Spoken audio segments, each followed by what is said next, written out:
দেখেন এই বাঘটা কুমিরটাকে কিভাবে শিকার করলো। এই বাঘটা বন থেকে এসে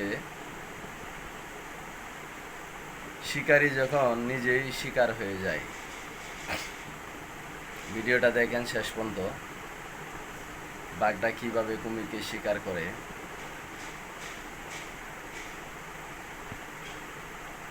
দেখেন বাঘটা প্রথমে লাফ দিয়ে পানিতে পড়ে, কুমিরটাকে শিকার করে এসে নিয়ে যায়।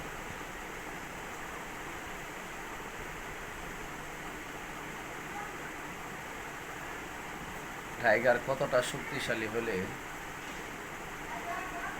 এত বড় রিস্ক নিয়ে যুদ্ধে ঝাঁপিয়ে পড়ে।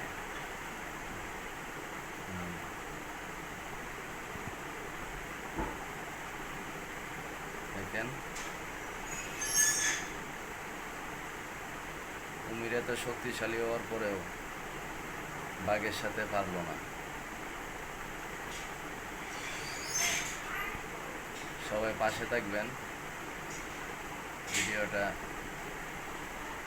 দেখবেন, সবাই ভালো কিছু দেখেন, ভালো কিছু শিখেন, পাশে থাকেন।